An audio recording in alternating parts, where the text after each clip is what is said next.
है इसलिए राग द्वेष मत करो।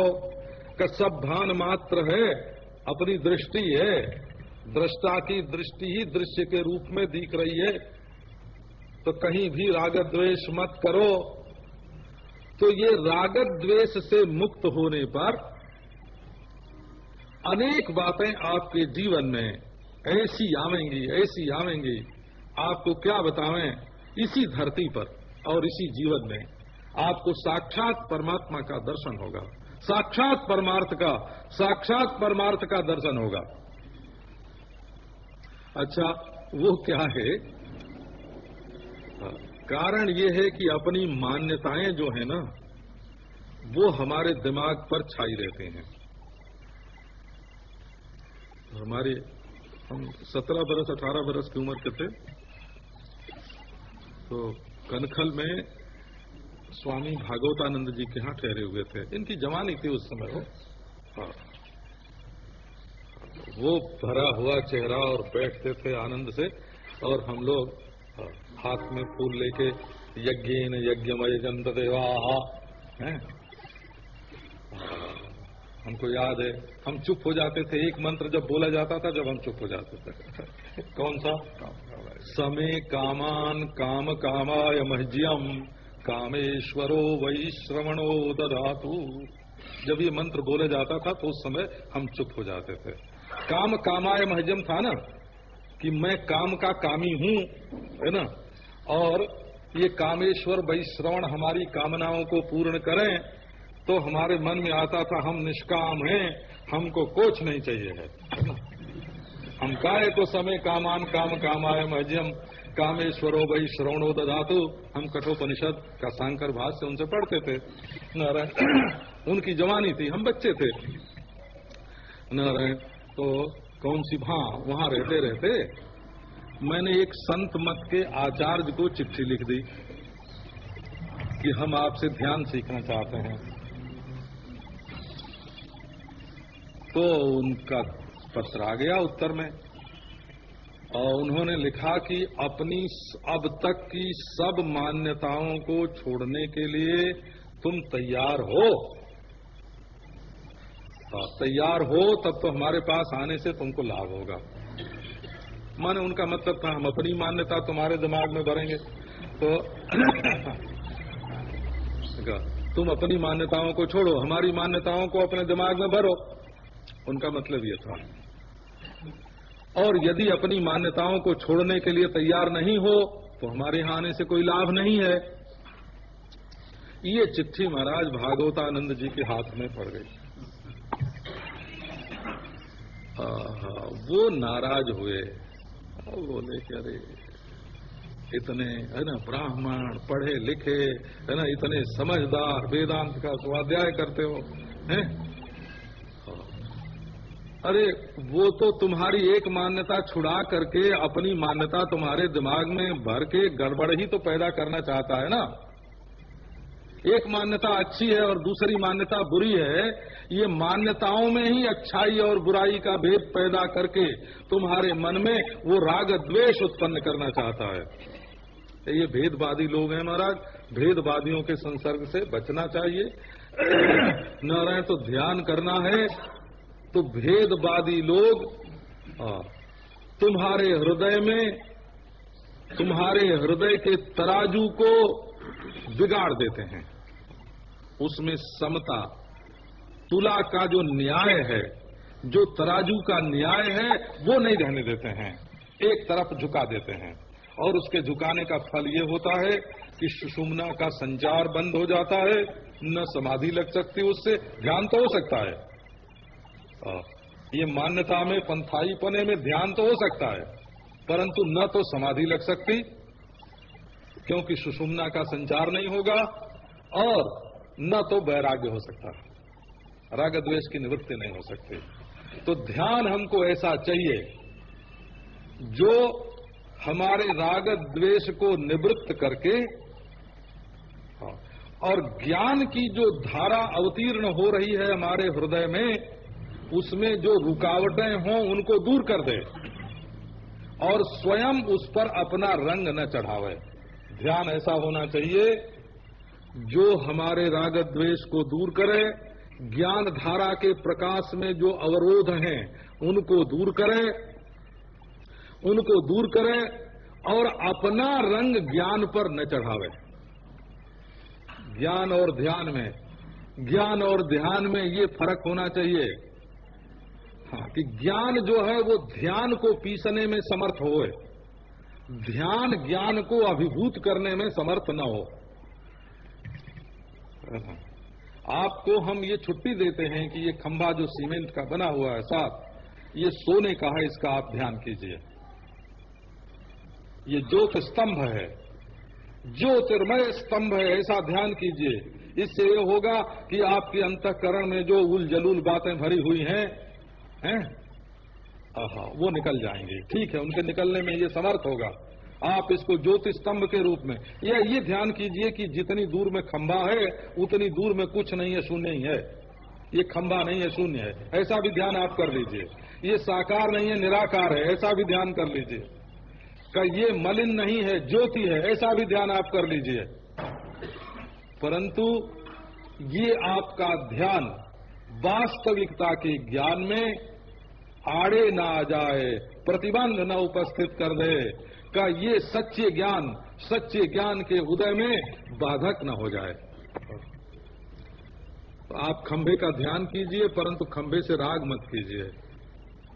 आप ये सोना है ये ध्यान कर लीजिए, परंतु सीमेंट से द्वेष मत कीजिए, नहीं तो सच्चाई का ज्ञान नहीं होगा। यदि आप सोने का ध्यान करेंगे और सीमेंट से द्वेष करेंगे तो सत्य का ज्ञान नहीं होगा।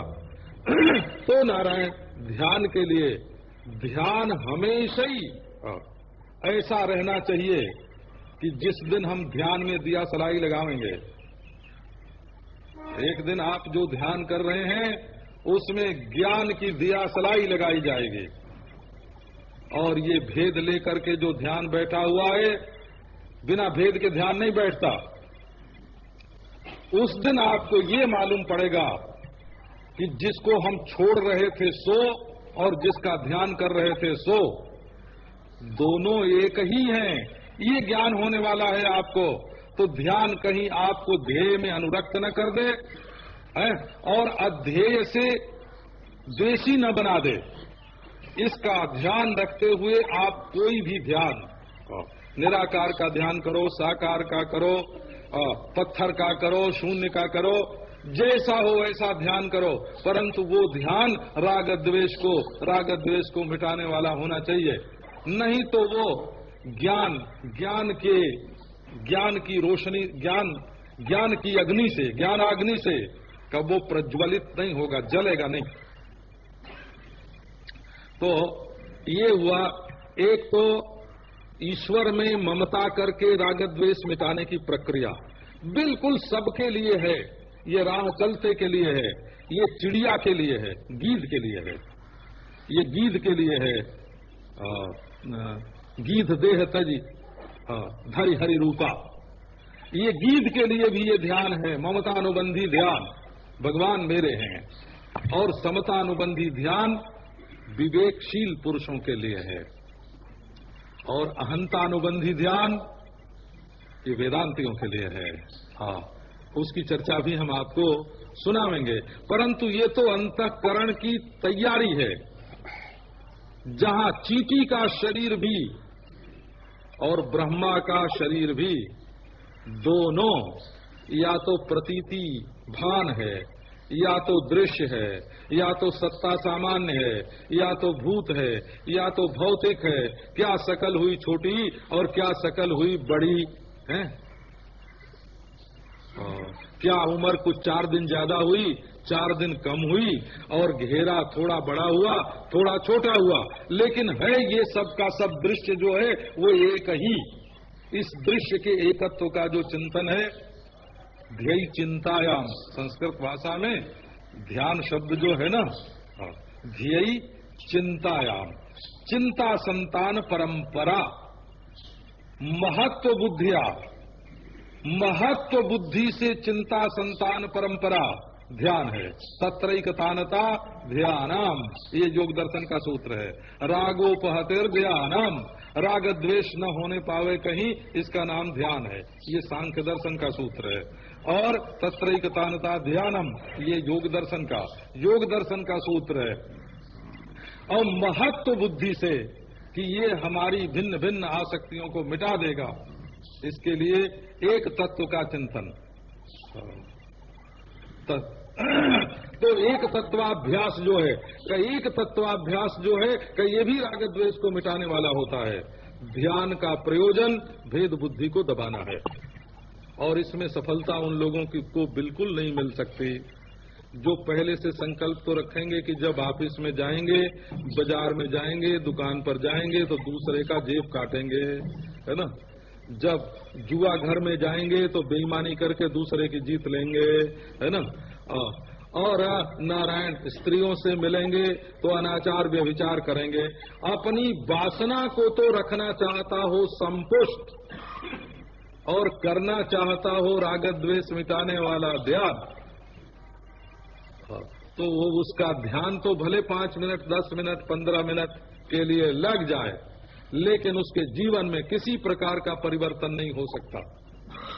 जब परिवर्तन के लिए ध्यान किया जाएगा तब उस ध्यान की प्रक्रिया विलक्षण होगी, और वो आपके जीवन को बिल्कुल साबुन की तरह निर्मल कर देगा, उज्जवल कर देगा। और इतने उज्जवल हो जाएंगे कि परमात्मा कहेगा कि जितने उज्जवल हम, इतने उज्जवल ये, है ना। तो अब ये हमसे अलग रहेगा तो हमारी बराबरी करेगा, हमसे स्पर्धा करेगा कि नहीं, अब हम इसको बिल्कुल अलग नहीं रहने देंगे। आपकी उज्जवलता पर मुग्ध हो जाए परमात्मा, और आप सोचने लगे कि जब इतना उज्जवल मैं हूँ तो और दूसरे को क्या वर्ण करूं, आओ इस परमात्मा में मैं समा जाऊं। इतनी उज्जवलता इस ध्यान के द्वारा प्राप्त होती है। ये ध्यान ही असल में अंतर्जीवन का साबुन है। ओम शांति शांति शांति।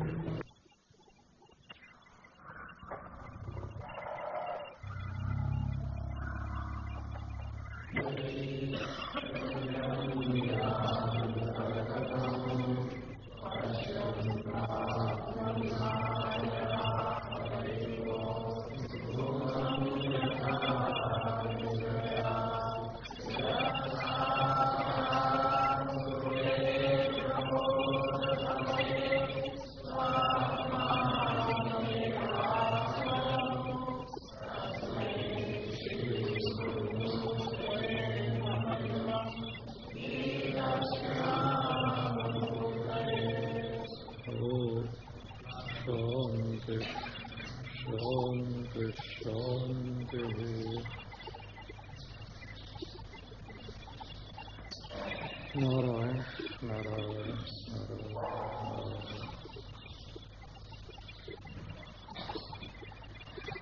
ध्यान जो है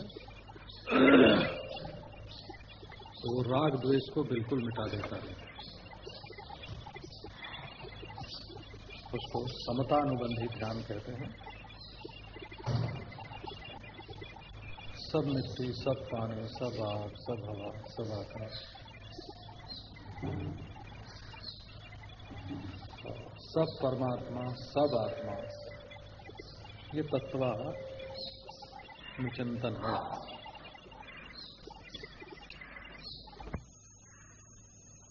और अहंतानुबंधी जो ध्यान होता है वो अहमिदम न, अहमिदम न, मैं यह नहीं हूँ, मैं नहीं हूँ। तो उसके दोनों पहलू चलता है। अयम अहम, यह मैं हूँ, यह मैं नहीं हूँ। क्योंकि बिना एक को पकड़े दूसरे को छोड़ा नहीं जा सकता। तो जब प्राणमय की उपाधि से चेतन को पकड़ेंगे तब अन्नमय की उपाधि वाला छूटेगा, और जब मनोमय की उपाधि वाले चेतन को पकड़ेंगे तब प्राणमय वाला छूटेगा। तो एक को पकड़ना, एक को छोड़ना, और इस तरह अपने को शुद्ध चेतन के रूप में जानना। और शुद्ध चेतन में देश कल्पना, काल कल्पना, द्रव्य कल्पना नहीं है। इसलिए आत्मा का जो वस्तु स्वरूप है उसी का बोधन वेदांत करता है। शासन नहीं करता, शंसन करता है। वो आज्ञा नहीं देता है बल्कि यथार्थ का वर्णन करता है। पर इसके पहले आपको सुनाया एक ममतानुबंधी ध्यान,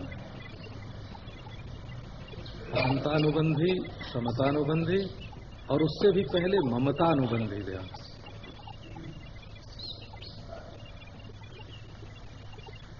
बल्कि ममतानुबंधी ध्यान से भी पहले कुछ होता है, उसकी चर्चा भी करना जरूरी है।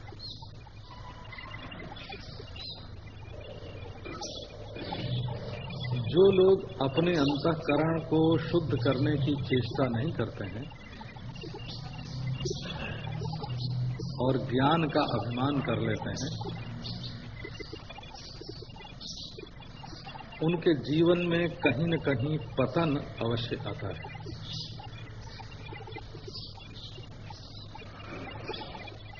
क्योंकि अंतःकरण की शुद्धि के बिना मन कहीं कहीं भटका देता है। तो इसी से हमारे प्राचीन शास्त्रकारों ने एक क्रम रखा। सबसे पहले तुम्हारा ध्यान जाना चाहिए उन वस्तुओं पर जिनका तुम भोग करते हो।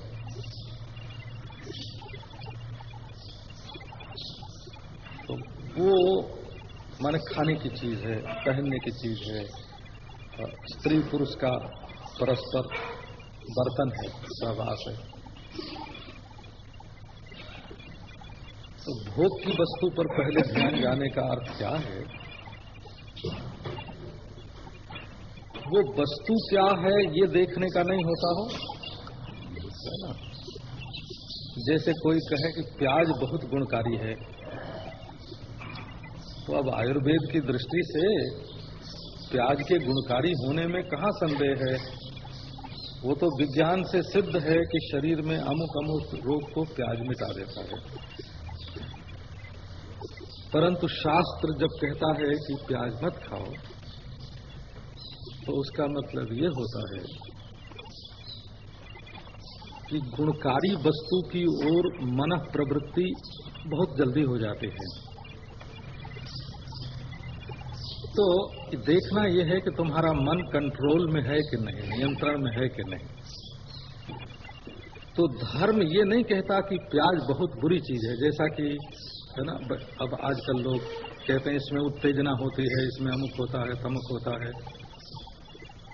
उसमें क्या क्या दोष हैं ये बताकर धर्म वहां से आपको निवृत्त नहीं करता है।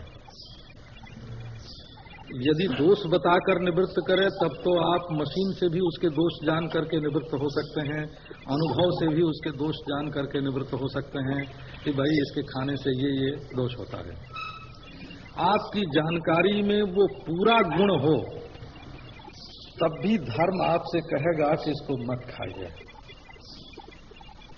ये तो मैंने प्याज का नाम ही ले दिया और दुनिया की दूसरी सब चीजें समझ ली। तो उसमें क्या अभिप्राय है कि उसमें वस्तु के गुण दोष के निरूपण के लिए वो कोई विज्ञान नहीं है, बल्कि आपके भीतर मन को रोकने की शक्ति जागृत हो जाए, इसकी एक प्रक्रिया है कि आप अपने मन को रोक सकें। देखो, हम बहुत छोटे दर्जे से इस बात को शुरू करते हैं। धर्म का ये काम नहीं है कि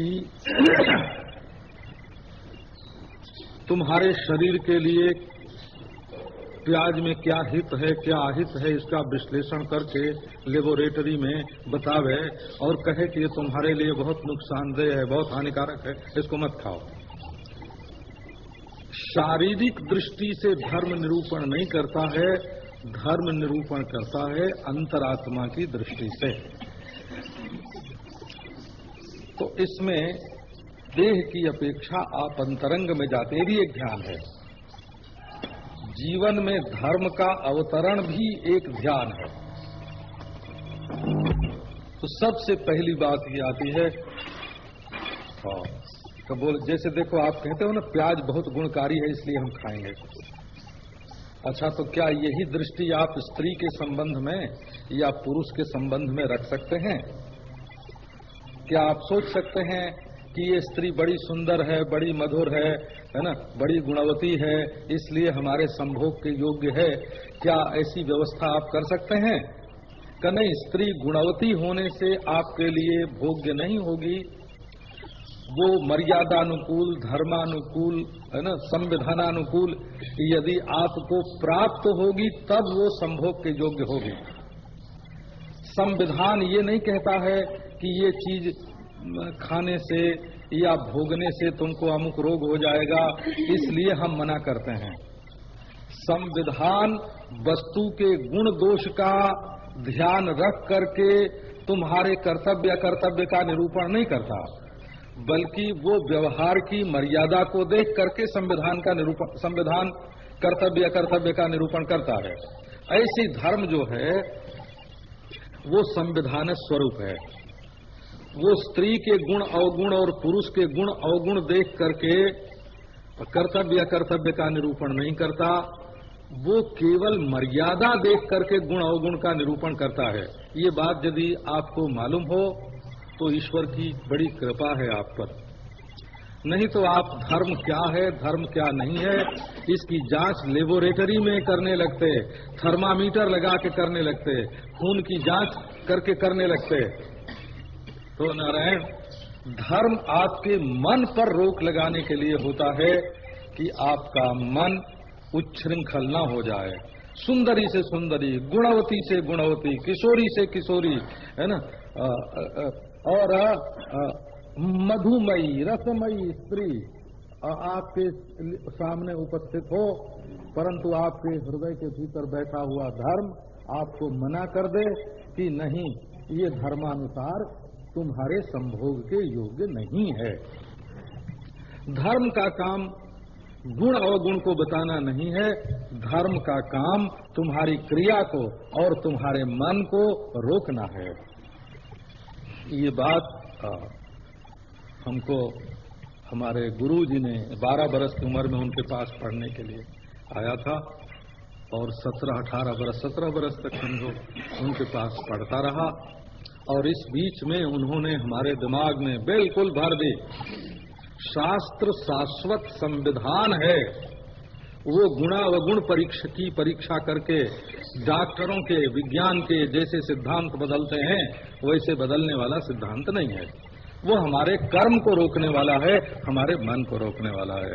अब यदि धर्म पर से आपकी आस्था टूट जाएगी तो आपके अंदर 3 प्रकार की उच्छृंखलता आवेगी। एक तो बोलने में आप अपनी जबान को रोक नहीं सकेंगे। बस ये समझ लो, ये जो है अशुभ लक्षण जीवन में आया। जो बोलने में अपनी जबान को नहीं रोक सकेगा वो मारने में अपने हाथ को भी नहीं रोक सकेगा, चलने में अपने पांव को भी नहीं रोक सकेगा, वो भोगने में अपने मूत्रेंद्रिय को भी नहीं रोक सकेगा, वो खाने में अपनी जीभ को भी नहीं रोक सकेगा। तो नारायण, वाणी की उच्छृंखलता को मिटाना, भोग की अमर्यादा को मिटाना और कर्म की अमर्यादा को मिटाना और संग्रह की अमर्यादा को मिटाना। संग्रह होता है द्रव्य का, वस्तुओं का संग्रह होता है, द्रव्य माने वस्तुएं, और क्रिया होती है कर्मेंद्रियों से, और भोग होता है ज्ञानेंद्रियों की प्रधानता से। भोग होता है ज्ञानेंद्रियों की प्रधानता से, और शब्द व्यवहार होता है वाग इंद्रिय की प्रधानता से। इन चारों वस्तु को कर्तव्य और अकर्तव्य के रूप में विभक्त करके कर्तव्य में स्थापित करना, ये धर्म का काम होता है। इसमें गुण अवगुण की बात नहीं है, ये अपने मन को रोकने की बात है। जैसे है ना, गुणवती होने पर स्त्री आपके भोग योग्य नहीं हो जाती, वैसे संसार का कोई भी पदार्थ गुणवान होने से आपके संग्रह के योग्य हैं और भोग के योग्य, आचरण के योग्य अथवा भाषण के योग्य नहीं हो जाता। आपको ये देखना है कि आप अपने मन के मालिक हैं कि नहीं। ये धर्म आपको ऐसे सिंहासन पर बैठाता है जहां आप भोग को, है ना, नियंत्रित करते हैं। माने आप राजा हैं, हम इस भोग को अपने सामने आने देंगे, इसको नहीं आने देंगे। आप राजा हैं, ये चीज हम लेंगे, ये नहीं लेंगे, ये काम करेंगे, ये नहीं करेंगे। मालिक तो तब है ना, ये बोलेंगे, ये नहीं बोलेंगे। आप इस देह राज्य के सिंहासन पर बैठ करके और अपने जीवन को नियंत्रित करते हैं। अच्छा, अब एक दूसरी बात देखो।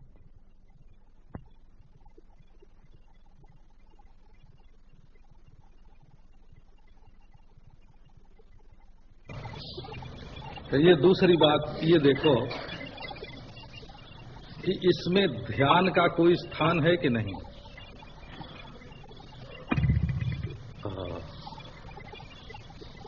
इसमें अप्रमाद जो है वही ध्यान का स्थान है। हर समय जो आपको सावधान रहना पड़ेगा, ये जो अवधान है ना, इसमें ये सावधान माने जिसमें अवधान हो, अप्रमाद हो। तो ये काम तो मैं भूल गया, है ना, ये अप्रमाद नहीं होना चाहिए हो। हमेशा ही अप्रमाद जीवन व्यतीत करना चाहिए। चार आदमी बैठे हैं और आप उसमें से निकलते हैं, तो एक ओर तो आपका ध्यान है कि प्रणाम करेंगे तो धर्म होगा, और दूसरी ओर जो बीच बैठे हुए लोगों को आपका पांव लगता जाता है वो अधर्म होता जाता है। तो प्रणाम की वासना होने पर भी जो दूसरों को पांव छू जाने का प्रमाद होता है, वो प्रमाद आपको अधर्म में ले जाता है, क्योंकि आपने अपने पांव को नियम में नहीं रखा। आप एक की तारीफ करते समय जो दूसरे की निंदा कर बैठते हैं, तो वो प्रमाद हो जाता है ना। तो ये प्रमाद, जब तक प्रमाद तो तमोगुणी है, इसको निवृत्त किए बिना आप चाहते हैं ध्यान। बाहर की स्थूल वस्तु के साथ तो आप सावधान रहते नहीं हैं, और मनोवृत्तियों के साथ रहना चाहते हैं सावधान। अरे मोटी मोटी वस्तुओं में पहले अपने अवधान को पक्का करो, तब होगा ध्यान। तो हमारे प्राचीन ऋषियों का ये मत है, वह आपको सुनाया और हमको बहुत युक्तियुक्त लगता है, अनुभवपूर्ण लगता है ना। और शास्त्र का तात्पर्य तो इसमें है ही, है ना। 20वीं शताब्दी में और इतने बरगलाने लोगों की बात सुन के और पढ़ के भी हमारी ये आस्था नहीं टूटती है कि जीवन धर्मानुसार ही होना चाहिए। अच्छा, यदि आप ध्यान की महिमा को स्वीकार करते हैं तो अवधान की महिमा को स्वीकार कीजिए। हर समय आपको ख्याल रहना चाहिए, है ना, किसी को तकलीफ न पहुंच जाए, पांव से तकलीफ न पहुंच जाए, बोली से तकलीफ न पहुंच जाए। इसमें मन आपको सावधान रहेगा। प्रमादी मन ध्यान में नहीं लग जा सकता, सावधान मन ध्यान की स्थिति में जा सकता है। ये पहली भूमिका। अब दूसरी बात देखो ध्यान की। आपके मन में केवल विक्षेप ही है कि वासना भी है? आपके अधिकार को हम बिल्कुल, है ना, विश्लिष्ट करके उसकी एक लिस्ट बना देंगे। इस लिस्ट में लिस्ट तो है ही, है ना। हाँ, लिस्ट बना देंगे कि आपका मन इधर कि आपका मन उधर। आप डरिए मत, आप शांत हृदय से समझिए कि आपके मन में केवल विक्षेप ही विक्षेप है। विक्षेप माने चंचलता को, विक्षेप माने मन को यहां से वहां जैसे फेंक दिया हो। आपका मन तिजोरी के पैसे में चला गया, बैंक के खाते में चला गया, दुकान में चला गया, माल में चला गया, रिश्तेदार नातेदार में चला गया, जगह जमीन में चला गया, आपका मन आखिर गया कहाँ? तो आपको सुनाते हैं, हमारे पास कई साधक ऐसे आते हैं जो ये कहते हैं कि महाराज कहीं निश्चित जगह पर हमारा मन नहीं जाता है, हमारा कोई दोस्त नहीं है जिसकी याद करे, और हमारा कोई दुश्मन भी नहीं है जिसकी याद करे, लेकिन मन हमारा, मन जो है है वो बिना किसी दुश्मनी के, बिना किसी दोस्ती के ऊटपटांग इधर से उधर, उधर से इधर जाता आता रहता है। हम बैठते हैं भजन करने तो अमेरिका से क्या राग है हमारा, है ना, लेकिन महत्व बुद्धि तो है जरूर। हाँ, क्योंकि भारतीय व्यक्ति यदि कीर्तन करे खूब प्रेम से, उसकी आंख में आंसू आवे, उसके शरीर में रोमांच हो, वो भगवान में तन्मय हो जाए, तो आप उसको महान समझने में संकोच करेंगे। लेकिन एक विदेश का व्यक्ति आ जाए तो आप उसको देख करके मुग्ध हो जाएंगे कि अरे वो विदेशी और ऐसा करता है, ये मुसलमान हो के भगवान का भजन करता है ना। हाँ, एक मुसलमान देवी हैं, अब से ये बात सन 38 की बात है, आप जोड़ लेना, 32 वर्ष हो गए होंगे। तो उन दिनों में उन देवी की बड़ी ख्याति थी, मुसलमान देवी थी। तो मैं तो गया नहीं उनके पास, लेकिन मेरे साथ जितने थे, हरि बाबा जी भी गए, उनका दर्शन करने के लिए गए। तो वो खूब भगवत प्रेम की खूब बात करती थी, उनको इल्हाम आता था, है ना, वो रामकृष्ण की खूब प्रेम से बात करती थी। अब हरि बाबा जी दर्शन करने गए, देखते ही महाराज बरस पड़े कि तुम साधु लोग धरती के भार हो, निकम्मे रहते हो, क्यों गिरवा का बेस बना रखा है। अब हरि बाबा जी तो बोले कि मैंने तो सोचा था कि कोई भगवान की प्रेमिका है, जाएंगे तो कोई प्रेम वेम की बात सुनावेगी, हैं? अब ये तो प्रेम की बात नहीं सुना रही, ये तो समाज सेवा में साधु लोग जो हैं वो धरती के बाहर हैं, ये बात सुना रहे। थोड़ी देर बैठे रहे चुपचाप, बोले नहीं उससे, थोड़ी देर बैठे रहे चुपचाप चले आए। तो नारायण, गरीब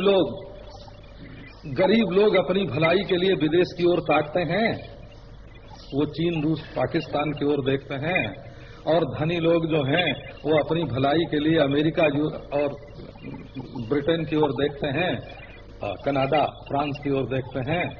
तो उनकी नजर भी विदेश पर ही तो है ना। और अब भगत लोग भी और ज्ञानी लोग भी जब विदेश से भक्ति आवे और विदेश से ज्ञानी आवे, तो इन लोगों की भी महत्व बुद्धि ईश्वर कृपा से वहीं चली गई, भगवान की बड़ी कृपा। लेकिन देखो, बात हम दो टूक करते हैं, है ना, और भाषा भी अंग्रेजी में अगर बात कही जाए तो बड़ी उत्तम हो गई। अरे भाई, ज्ञान उत्तम होता है, भाषा उत्तम नहीं होती है ना। तो अब विदेशी भाषा का महत्व है, विदेशी धर्म का महत्व है, विदेशी कौम का महत्व है, ये बात जो है, आप देखो, लोग कहते हैं महाराज हमारा कोई राग नहीं, द्वेष नहीं, लेकिन ध्यान करने के लिए बैठते हैं तो मन गया अमेरिका, मन गया रूस, मन गया फ्रांस। हे भगवान, हमारा राग द्वेष तो नहीं है, केवल मनोराज्य होता है।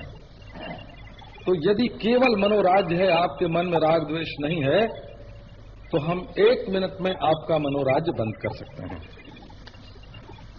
आपके मन में बिल्कुल चंचलता नहीं आवे और स्थिरता आ जाए, एक क्षण में हम आपका मनोराज्य बंद कर सकते हैं, यदि आपके मन में राग द्वेष ना हो।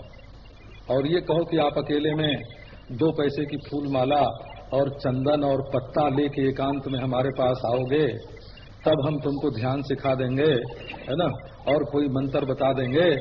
एक सज्जन बड़ा ही कोलाहल करते थे कि आओ हम 1 मिनट में 3 मिनट में ध्यान की शिक्षा देते हैं। अब महाराज 3 मिनट में ध्यान की शिक्षा लेने के लिए कोई गए तो बोले कि देखो आज नहीं कल आना, चंदन लाना, फूल लाना, माला लाना, भेंट लाना, है ना, और हमको गुरु बनाना, हम मंत्र बतावेंगे तब ध्यान लगेगा। अच्छा भाई ये भी हुआ, मंत्र भी बता दिया। तो मंत्र बता के बोले कि 6 महीना जब इसका जप करोगे तब ध्यान लगेगा, है ना। अब जब 6 महीना जप कर लेंगे तब ध्यान लगेगा, तो फिर बोले कि अभी तुम्हारा मन ध्यान के लिए तैयार नहीं है, हैं? जरा 1-2 बरस अभ्यास करोगे तब मन लगेगा। तो उसने कहा कि इसके पहले तो हमारे गुरुजी ने मंत्र बता रखा था कि धीरे धीरे इसका जप करने से तुम्हारा ध्यान लगने लगेगा, तो ये तुमने वहां से हटा के हमको अपने मंत्र में क्यों लगा दिया, है ना। हमारे गुरु जी का मंत्र तुमने क्यों छुड़ा दिया, जाओ हम आज से तुम्हारा मंत्र छोड़ते हैं, है ना, ऐसा। ये देखो इतनी सब भूमिका मैं इसलिए बना रहा हूं कि इसमें कोई एकांत की बात नहीं है। आपको खुली सभा में मैं ये बात बताता हूं कि यदि आपको केवल मनोराज्य ही मिटाना है, राग द्वेष न हो, और केवल मनोराज्य मिटाना है, तो आप शरीर को सीधा करके, बिल्कुल सीधा करके बैठ जाइए, शरीर हिलने न पाए, बस इतना ही आप ध्यान रखिए कि आपकी आंख न हिले, सिर न हिले, सिर न हिले, शरीर न हिले। केवल देह की स्थिरता से ही आपका मनोराज्य जो है वो बंद हो जाएगा। इसके लिए 2-3 महीने अभ्यास करना पड़ेगा। तो बोले कि आप तो कहते थे हम 1 मिनट में बताते हैं। अरे भाई पहले 3 महीने वाली दवा बताई, 1 मिनट वाली बताता हूं, बोला। पर होना चाहिए केवल मनोराज्य। आपके बच्चे की याद आने से वो नहीं रोक सकता, आपकी स्त्री की याद आने से वो नहीं रोक सकता। क्यों? तो उसमें तो राग है। आपकी किसी से दुश्मनी है, गाली गलौज करके आए हैं और बोले स्वामी जी ने ध्यान बताया, बैठते हैं, हमारा मन एकाग्र हो जाएगा, नहीं होगा।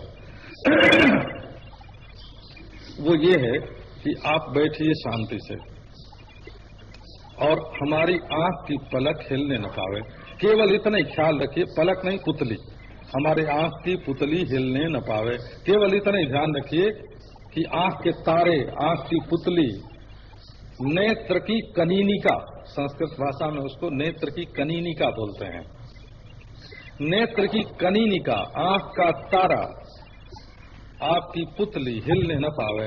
आप शांति से बैठिए, 1 मिनट में आपका मनोराज्य बंद हो जाएगा। लो, पर मनोराज्य होना चाहिए।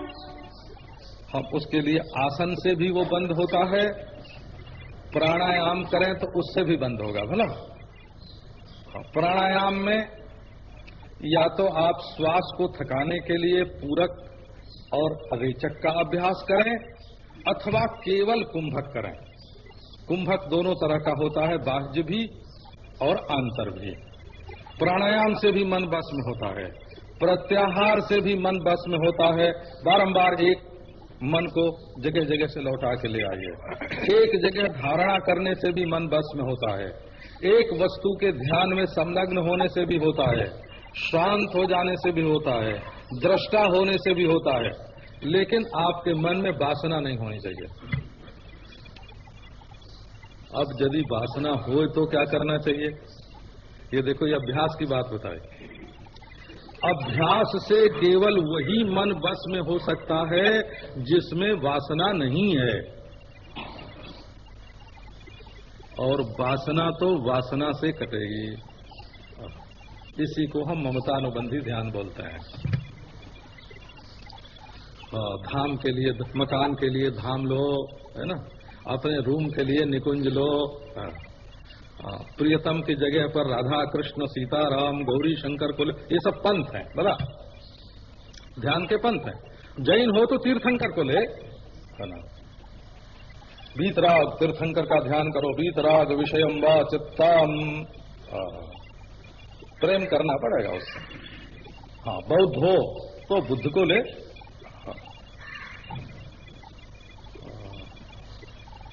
तांत्रिक हो तो अपने शक्ति संबलित शिव रूप गुरुदेव को ले, है ना, नारायण। तो ये बात है।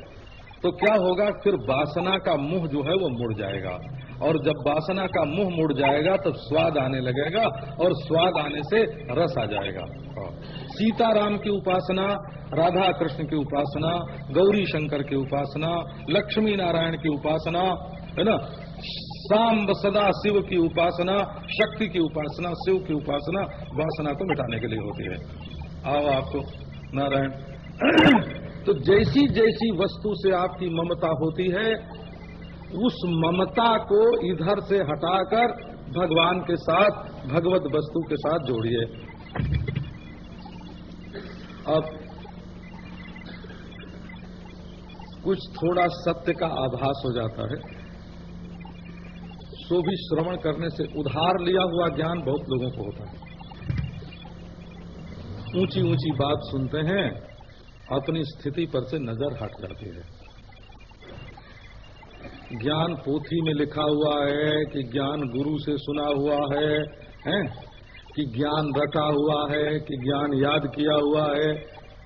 नहीं, केवल आप अपने अंतःकरण में से मैल को हटा दीजिए और ज्ञान का खजाना आपके भीतर है, वो बिल्कुल जाहिर हो जाएगा, उसकी बाढ़ आ जाएगी आपके जीवन में। केवल मैल भर हटाने की जरूरत है, ध्यान बुलाने की जरूरत नहीं है, ज्ञान बुलाने की जरूरत नहीं है। वो तो ज्ञान जब वासना में से छन करके निकलता है, आप ये जैसे समझो सिनेमा में एक रोशनी आती है, परंतु वो पहले से जहां फिल्म भरी हुई जो फिल्म है ना, उसमें से जब निकलता है तो वो प्रकाश स्त्री बना देगा, पुरुष बना देगा, प्यार बना देगा, मकान बना देगा। कौन बनावेगा? तो वो फिल्म से निकलने वाली रोशनी। और यदि फिल्म न हो और सिर्फ रोशनी निकले तो कोई फिल्म भरी हुई न हो, वो जो मशीन पर फिल्म चलाते हैं ना, वो फिल्म न हो, केवल रोशनी निकले तो क्या बनावेंगे? तो ये हमारी वासनाएं, जैसे वासनाओं का फिल्म भरा हुआ है हमारे भीतर, उनमें से जब रोशनी निकलती है तो तरह तरह के दृश्य दिखाती है। और यदि वो वासनाओं का जो फिल्म है, उस फिल्म का अपवाद कर दिया जाए, उसको हटा दिया जाए, भरे हुए संस्कार, भरी हुई फिल्म कब वो उसका यदि अपवाद कर दिया जाए, तो प्रकाश शुद्ध रूप में बिना किसी नाम रूप के प्रकाश की धारा आपके हृदय में बहने लगेगी। परंतु वो धारा का बहना भी हृदय की उपाधि से है। वहां भी एक हृदय नाम की मशीन काम कर रही है। प्रपंच का भाव और प्रपंच का अत्यंताभाव दोनों इसी हृदय में ही दिखते हैं। और तत्व जो है उसका वास्तविक स्वरूप न भाव के रूप में न अत्यंताभाव के रूप में। थोड़ी देर तक संसार का भाव दिखता है और थोड़ी देर तक अभाव दिखता है। केवल जो आप ध्यान कर लें, जागृत में आत्मा है कि नहीं का है, परंतु वो देह की उपाधि से सारे व्यवहार को देख रही है। सब में है और सबसे निराली है। अच्छा, स्वप्न में आत्मा है कि नहीं का है, कब वो मन की उपाधि से मन के समग्र दृश्यों को देख रही है, उसमें है भी और उससे अलग भी है, विलक्षण भी है। इसी प्रकार सुषुप्ति में जब सब सो जाता है, तब सुषुप्ति में भी आत्मा है, और सुषुप्ति जब टूट जाती है तब भी आत्मा है। तो इसका अर्थ ये हुआ कि सुषुप्ति का टूटना और होना, स्वप्न का होना और टूटना, व्यवहार का होना और न होना, ये जितना द्वैत है ये व्यावहारिक है, और जो परमात्मा का स्वरूप है वो तात्विक है। तो ऐसी स्थिति में जब आपको ध्यान करना है, ध्यान आप चाहते हैं कि जो ध्यान 1 मिनट पहले नहीं था वो अब आ जाए, और आप चाहते हैं कि ये ध्यान आधा घंटा हमारे हृदय में रहे और फिर चला जाए, ये भी चाहते हैं। तो एक बात तो ये है कि जो ये चाहता है कि ध्यान हमारे हृदय में से आके चला जाए, उसके हृदय में ध्यान की गाढ़ता आती नहीं है। ये ध्यान सिद्धांत है, नोट कर लो इसको। प्रयत्न शैथिल्य जब तक नहीं होगा, प्रयत्न शैथिल्यानंत समापत्ति व्याम, जब तुम्हारे जैसे, हमको याद है एक बार हम बिल्वपुरम स्टेशन पर गए और जोगी अरविंद के यहाँ जाना था। वो बिल्वपुरम से पांडिचेरी के लिए गाड़ी बदलती है शायद, वहीं ऐसे ही हमको स्मरण है, बात बहुत पुरानी है। तो रात को मालूम हुआ कि 2:05 पर गाड़ी आती है और हम तो वहां 9-10 बजे पहुंच गए थे। तो प्लेटफार्म पर अपना चदरा बिछाया और सो गए हैं, और मन में संकल्प किया कि 2:03 पर हमारी नींद टूट जाए, ऐसा, और सो गए। 2:03 पर हमारी नींद टूट गई और 2 मिनट बाद गाड़ी आ गई, फिर हम जाकर उसमें बैठ गए। तो अब सोचो कि आई तो नींद, लेकिन जो 2:03 पर उठने का संकल्प था वो निद्रावस्था में भी बीज रूप से रहा और अपना काम करता रहा। आप इसको निद्रा की गाढ़ता में, है ना, प्रतिबंध समझें। गाढ़ी नींद आती तो 4 बजे टूटती, 5 बजे टूटती, लेकिन उस संकल्प ने निद्रा के वेग को, उसकी गाढ़ता को, है ना, ढीला कर दिया। तो ऐसे ही जब आप ध्यान करने के लिए बैठते हैं कि आध घंटे बाद हमको दुकान पर जाकर ये काम करना है और अमुक रईस से मिलना है, अमुक कर्तव्य पूरा करना है, तो ये जो संकल्प है वो आपके ध्यान को गाढ़ होने से रोक देता है। तो पहली बात ध्यान में ये आवश्यक है कि यदि कोई भक्त होए तो ऐसे कहे कि हे भगवान, अब हम दुनिया का काम छोड़कर आपका ध्यान करने के लिए बैठते हैं, और हमने तो दुनिया छोड़ दी। अब आप चाहें तो हमेशा के लिए हमको अपने साथ मिला लें, फिर हमको दुनिया में आने की जरूरत नहीं है। अब तो मैं सबको नमस्कार करके आया हूँ, हैं, खुश रहो अहले वतन, हम तो सफर करते हैं, है ना, कि हमारे मातृभूमि के प्यारे लोगों, तुम खुश रहो, अब हम तो भगवान से मिलने के लिए जाते हैं। ऐसा दृढ़ संकल्प करके अगर ध्यान में बैठने के लिए जाओ, ये हम गाते थे वो जोर से, जब, है ना, क्रांतिकारियों का जब युग था, जब ये लखनऊ के पास काकोरी केस राम प्रसाद बिस्मिल, तो खुश रहो अहले वतन, हम तो सफर करते हैं, है ना। अब हम तो फांसी के तख्ते पर चढ़ने के लिए उसने ये गान गाया था, तो हम तो अब फांसी के तख्ते पर चढ़ रहे हैं, इस दुनिया से निवृत्त होकर परमात्मा में मिल रहे हैं। ऐसा दृढ़ संकल्प, गाढ़ संकल्प चाहिए। अच्छा, ईश्वर को माने बिना भी ध्यान हो सकता है, चलो ये नहीं समझना, है ना। बौद्ध लोग ध्यान करते हैं, ईश्वर को माने बिना करते हैं। वो तो ईश्वर को माने बिना क्या, आत्मा को माने बिना करते हैं। वो तो कहते हैं जगत शून्य है, ईश्वर शून्य है, आत्मा शून्य है ना। वेदांतियों ने तो बड़ा कटाक्ष किया है।